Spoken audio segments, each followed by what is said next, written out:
कैसे अपनी आत्मीय शक्ति को फिर से नया कैसे करें।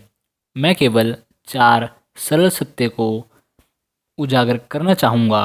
पहला, परमेश्वर को अपनी शक्ति या कहूँ ताकत का स्रोत बनाओ, न ही लोगों को, न ही किसी और को। इंतज़ार मत करो कि कोई आकर आप में ताकत डालेगा। इंतज़ार मत करो कि कोई आकर आपकी ज़िंदगी में चीज़ों को बदलेगा तो आप अच्छा महसूस करोगे। इंतज़ार मत करो या एक बार मैं घर लूँगा तो मैं अंदर अच्छा महसूस करूँगा। एक बार मैं शादी करूँगा या करूँगी तो मैं अंदर अच्छा महसूस करूँगी या करूँगा। एक बार जब मुझे कार मिल जाएगी तो मैं अंदर से मजबूत हो जाऊँगा। इसका मतलब है कि आप अपनी ताकत को किसी और के हाथों में सौंप रहे हो। परमेश्वर को अपनी ताकत का स्रोत बनाओ। फिलिपियों में कहता है कि मैं मसीह में सब कुछ कर सकता हूँ जो मुझे शक्ति यानी बल देता है।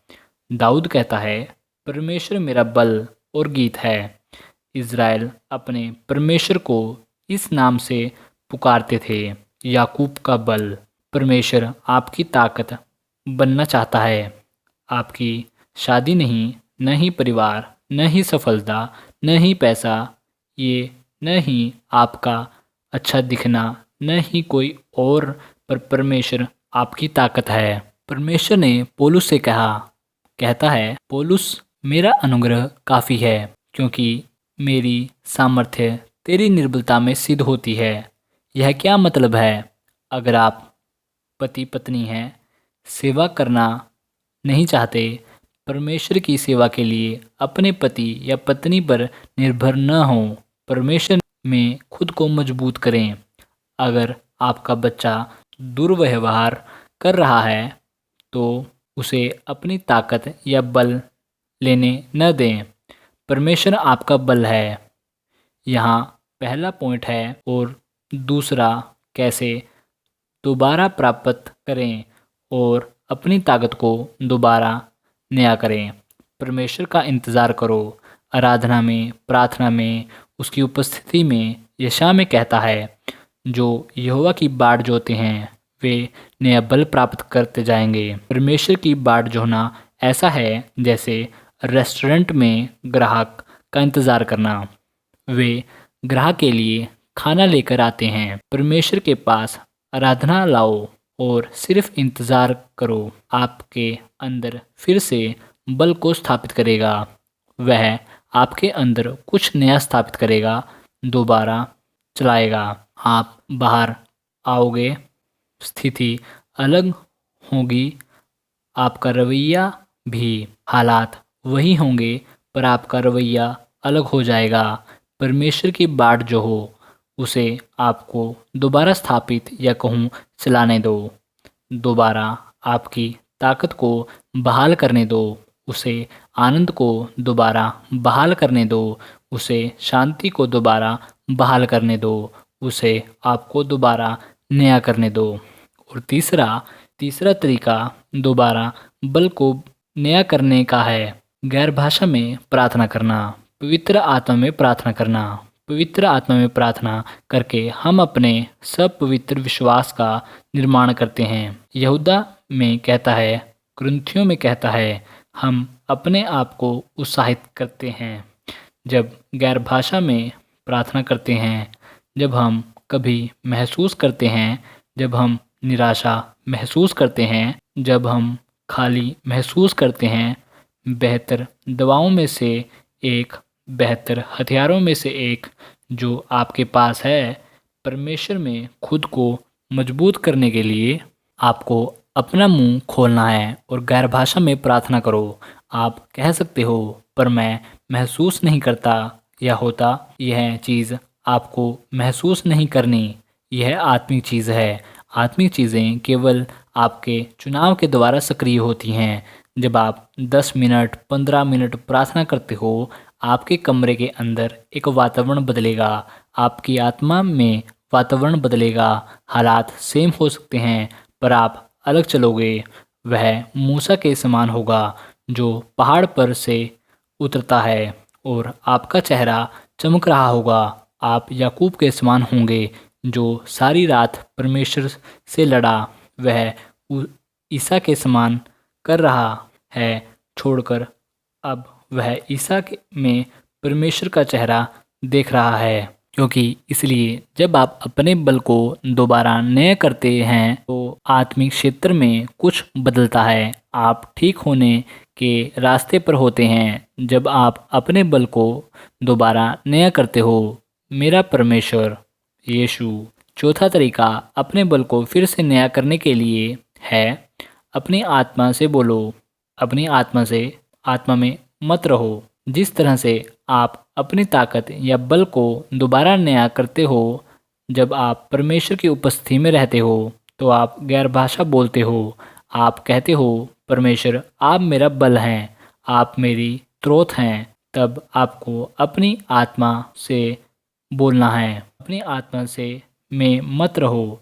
दाऊद भजन संहिता 103 के 1 में कहता है, हे मेरे मन यहोवा को धन्य कहे और जो कुछ मुझ में है वह उसके पवित्र नाम को धन्य कहे। और 103 के 2 में कहता है, मेरे मन यहोवा को धन्य कहे और उसके किसी उपकार को न भूलना। दाऊद अपनी आत्मा से बात कर रहा है और उसे पाठ पढ़ा रहा है। कहता है, याद रख वह तेरे सभी अधर्मों को क्षमा करता है। ओ आत्मा याद रख वह तेरी सब बीमारियों को चंगा करता है। आत्मा याद रख वह तुझे विनाश से छुड़ाता है। वह तुझे प्रेम कृपा कोमल दया का ताज पहनाता है।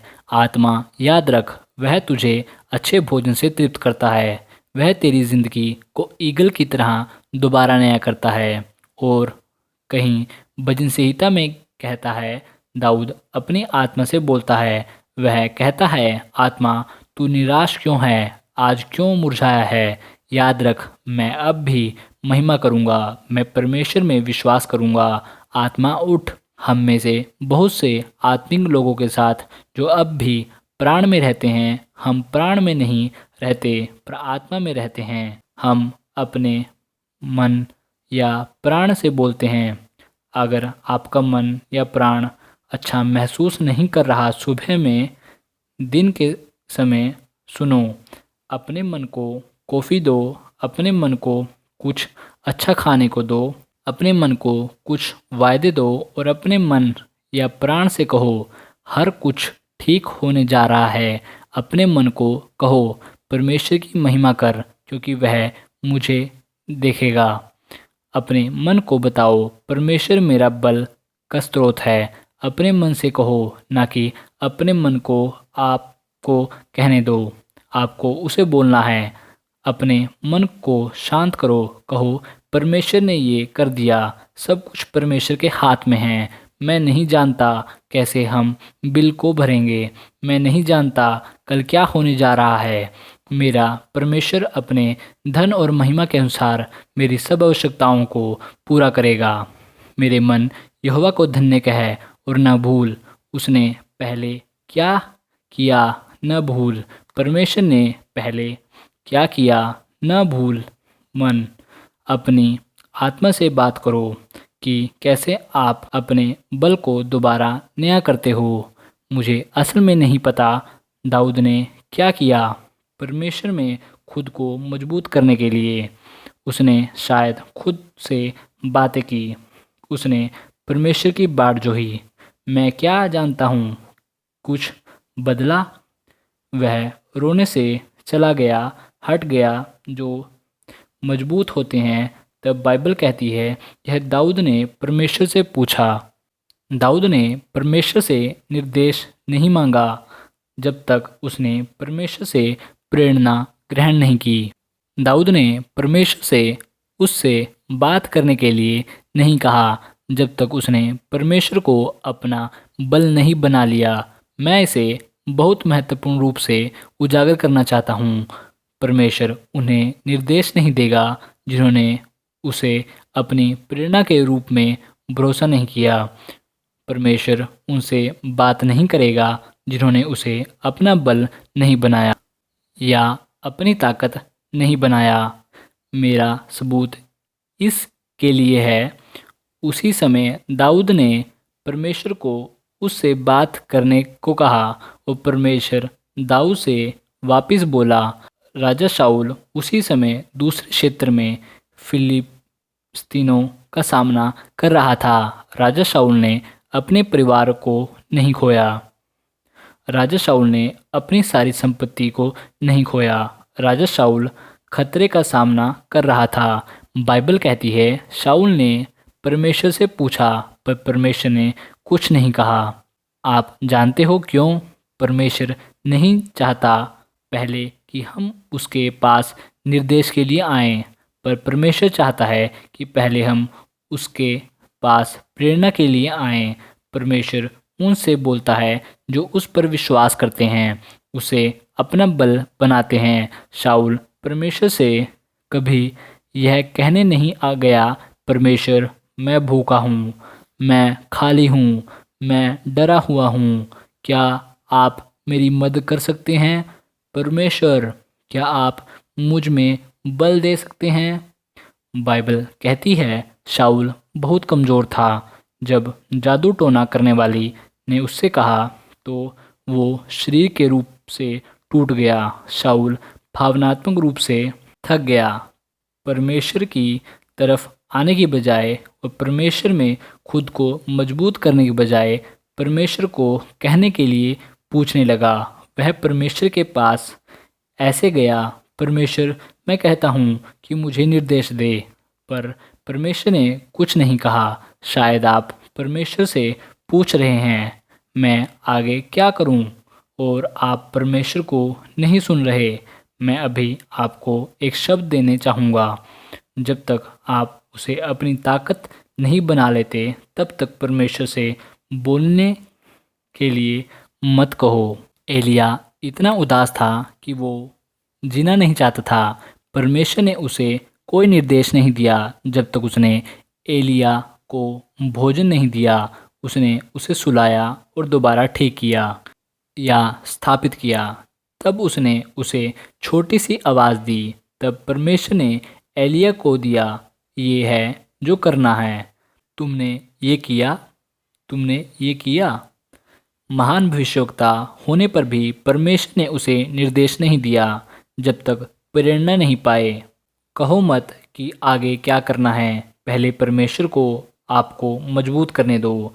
परमेश्वर आपको दोबारा नया करे इससे पहले कि वह आपके पैसे और आपके परिवार में, आपके रिश्ते में आपको समृद्ध करे। परमेश्वर आपको अपनी आत्मा में समृद्ध करे, क्योंकि कई बार परमेश्वर नहीं बोलता।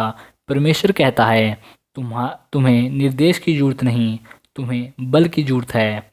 यहाँ तक कि यीशु ने भी पवित्र आत्मा की सुनवाई नहीं सुनी जब तक कि बाइबल यह नहीं कहती कि यीशु पवित्र आत्मा से भर गया। तब आत्मा ने उसकी अगुवाई की। यदि पवित्र आत्मा नहीं भरता तो पवित्र आत्मा की अगुवाई नहीं करेगा। पिता तुमसे बात नहीं करेगा अगर पहले तुम उसके पास नहीं आओगे, न ही निर्देशन के लिए और न ही मंजिल के लिए। पर अभी भी परमेश्वर मुझे दोबारा नया कर, मुझे ऊंचा उठा, मेरे पैरों को चट्टान पर रख। जब मेरा मन घबराया हुआ होता है मैं तेरे पास आऊँगा। मुझे ताकत दे परमेश्वर। मैं प्रार्थना करता हूँ कि आप समृद्ध होंगे और आपकी आत्मा के समृद्ध होने के साथ साथ आप अच्छे स्वास्थ्य वाले होंगे।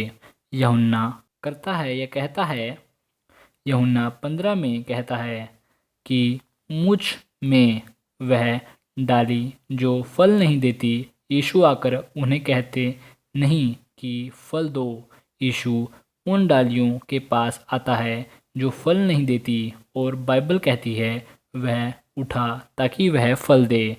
दूसरे शब्दों में परमेश्वर कह रहा है जब तुम नीचे होते हो तुम्हें निर्देश की ज़रूरत नहीं है, तुम्हें शांति की ज़रूरत है। जब तुम अंदर से खाली होते हो तो तुम्हें पहले सफलता की ज़रूरत नहीं, आपको अंदर से ठीक होने के लिए आत्मिक आशीष की ज़रूरत है।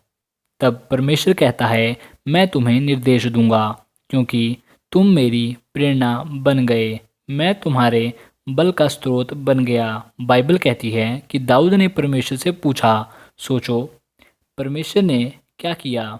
तो उससे बोला, मेरा मानना है कि एक आत्मा जो मजबूत होती है वह आत्मा होती है जिसे परमेश्वर बात करता है। जब परमेश्वर तो बहुत सुंदर होता है, स्पष्टता की भावना आती है। हालात वही होते हैं। दिशा की भावना में आपके पास सटीक केंद्र बिंदु होता है। जब परमेश्वर बोलता है, अगर परमेश्वर नहीं बोलता, उसकी उपस्थिति में रहो। जब तक आप अपने बारे में ऐसा नहीं कह सकते जो दाऊद ने खुद के बारे में कहा। दाऊद ने यहोवा में अपने आप को दृढ़ किया। तब दाऊद परमेश्वर के पास आया कि परमेश्वर मुझे निर्देश दे। वह परमेश्वर के पास दुख, चिंता, संकट को बताने या फोड़ने के लिए नहीं आया। वह कहता है, मैं क्या करूं परमेश्वर? वह परमेश्वर के पास आया और कहा, परमेश्वर मेरी मदद कर। मैं अच्छा नहीं कर रहा हूँ। मैं अच्छा नहीं कर रहा। मैं नहीं चाहता। ये क्यों हो रहा है? मैं तुझ पर दोष नहीं लगा सकता। मैं खुद पर दोष नहीं लगा सकता, परंतु परमेश्वर मेरी मदद कर। मैं इसे इस तरह नहीं बनाने जा रहा हूँ। और जब परमेश्वर ने उसे तैयार किया तो वो एक शेर की तरह बाहर आया। सटीक फोकस, ताकत उसके माध्यम या उससे होकर आती है। उसके बंदे अभी भी निराश थे। उसने कहा, अब दोस्तों आओ परमेश्वर से पूछें या पूछते हैं उसके पास क्या होगा या क्या करेगा। वह साफ साफ बोला। वह शाऊल से नहीं बोला, पर दाऊद से। मेरा मानना है कि शाऊल ने परमेश्वर को कभी नहीं ढूंढा अपनी ताकत के रूप में। दाऊद ने परमेश्वर को अपनी ताकत बनाया, इसलिए परमेश्वर ने उससे बात की। मैं आपको अभी उत्साहित करना चाहता हूँ, परमेश्वर को अपनी ताकत बनाएं। परमेश्वर बोलेगा। जब वह बोलेगा तो उत्तर होगा। हे दोस्तों, अगर आप चैनल पर नए हैं तो चैनल को सब्सक्राइब कर लीजिए और नोटिफिकेशन बेल यानी घंटी वाले बटन को दबाना मत भूलना, ताकि आपसे कोई भी वीडियो मिस ना हो। मैं इस चैनल पर आपके लिए पोस्टर, प्रॉफिट, पास्टर उन सब की गवाहियाँ और उनके प्रचार लेकर आऊँगा कि परमेश्वर उनसे कौन से काम लिए, उन्होंने ऐसा क्या किया, परमेश्वर की ज़िंदगियों में क्या किया। मैं इस चैनल पर आपके लिए लेकर आऊँगा, चाहे वो पास्टर किसी भी देश से क्यों ना हो। और आखिरी और ज़रूरी बात, इस चैनल को अपने मसीह भाई बहनों और अपने चर्च के लोगों के साथ बांटना मत भूलना, ताकि वे सब मसीह में बढ़ते जाएं और विश्वास में बढ़ते जाएं। तो मिलते हैं दोस्तों अगले हफ्ते। अलविदा।